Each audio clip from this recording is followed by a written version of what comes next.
Kind of a reaction video to a video by the Modern Mystical.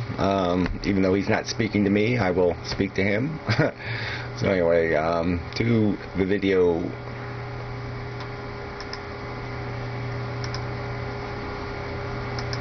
Paycheck to paycheck.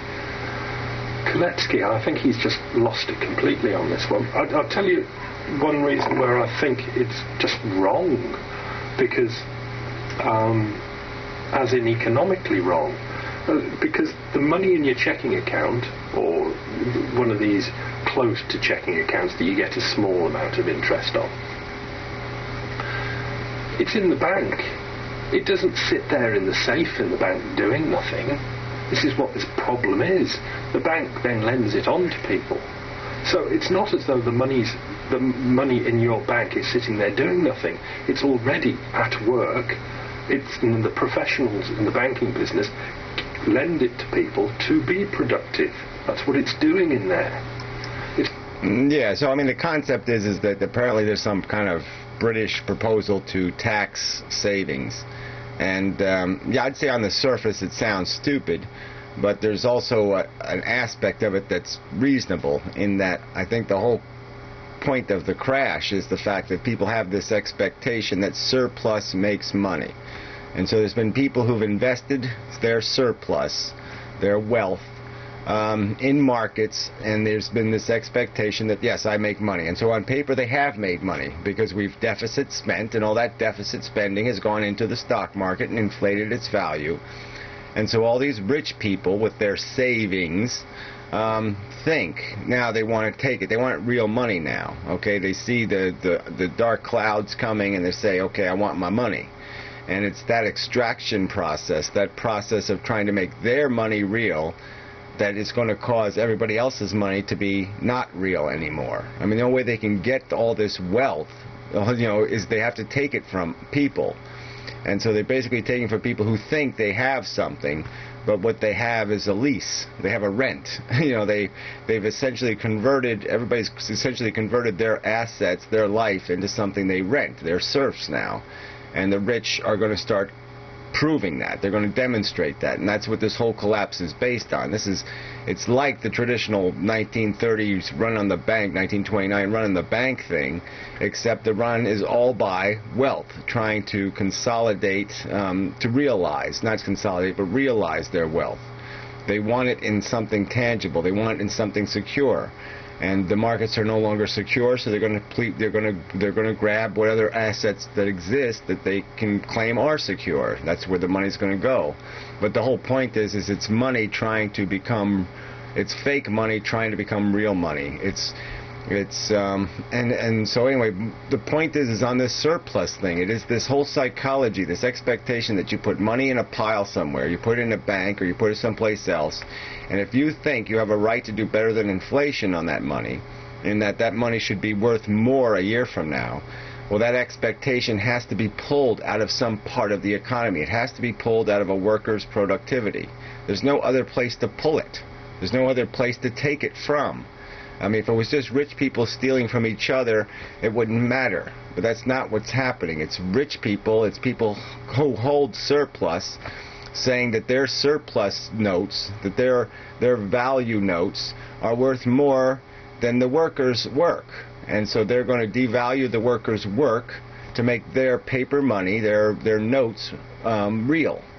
And that's what this is about. And so there is an economic theory that can be validated. Continuing, look, this is like the whole economy thing is kind of like the producer's movie. It's like where they've basically taken something and they've sold 100% of it 15 times or whatever the number is. So instead of there being 100% value, there's 1,500% or 15,000%. And all the people holding those notes expect the 100%. They say, you owe me 100% of its value. And another guy saying, you owe me 100% of its value. And so there's all these excessive ownership, more than one claim of ownership. And that's what's all convoluted in all this banking crap. And so apparently what's taking place so far is apparently what the governments are going to do is pay off all those artificial claims of ownership. I mean, that's what this whole bailout thing was. You weren't putting the money at the bottom of the well where the debt exists. You were saying, basically, you were just saying, well, let's just pay off all these claims to this value. And so we'll just print a bunch of fake money, we'll borrow some more money to give these people what they claim they own. And it's just so far the rich are winning this class war that's going to take place. And it's going to get real ugly if that's going to be the course, and it seems that is going to be the course. I mean, and you know, Obama's plan is to borrow some more money and to give back in tax cuts, which doesn't make any sense at all, because it's not spending that's the problem. It's that all the money is there. Everybody wants to convert their wealth into a storable hard asset, and it just can't happen. First of all, it can't happen as a matter of productive course. There's no value in an economy that isn't where the surplus is locked up somewhere. And secondly, there's too many claims of ownership of surplus. There's too many people say they own something, the same thing, you know, because of the way they've convoluted and created these Ponzi schemes to make all this money, all this fake wealth, all this fake ownership. And what has basically happened is the common man, the common person, has basically leased their life. They have borrowed money to borrow a life from the future, and they have a liability they can't possibly pay back. A future promise of productivity that there's no way you can extract the value that the rich people expect to extract. And so the whole thing is doomed just because of that process. And reduced to its simplest form, it really is the same scenario as the run on the bank. It's the same scenario. It's the conversion of surplus. They're converting it from a note to trying to convert it into gold or into property or into something of real value instead of a note. And that process is going to be inherently unproductive for an economy. It's going to stop it in its tracks. So yeah, that's the doom. And the double doom is that there's going to have to be a decision going to have to be made. I mean, who's going to get sacrificed in this process? The people who own the fake notes, or the workers, or the people who are living life? And it seems idiotic that the majority of people are not in the upper 5% of income earners, and you would think they would have enough sense to be able to say, yes, I'm not going to let those people steal my money. But unfortunately, all the people that run the government are all in the top 5%, and they're going to protect their personal interests, and that's what they've done so far. And they'll sell the stupid, ignorant workers a dopey little story and pretend that they're doing something in their interest, and they're not. They're just going to protect their assets, their best interests. And so, in the short run, the savers will win, but in the long run, everybody's going to lose. Because as soon as you start this conversion process, the game's over. And that's basically what started. The conversion process has begun. The economy is doomed because everybody wants to turn the economy into a hard asset. And you just can't do that. So whatever. I mean, like I said, the bottom line is that there's nothing...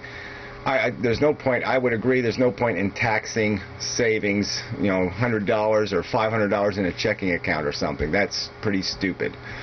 Because the real money is in the $1 million accounts. Okay, that's the money that needs to be taxed, and that's the money that has artificially demanded that it, like I said, people have tripled their wealth, they've quadrupled their wealth, quintupled their wealth, whatever the word is for it, over the last 20 years, and they're gonna try to extract that fucking value. They've done it on paper, and they're gonna try to make that paper real, and that's the fucking problem. So, enough on the economy for today.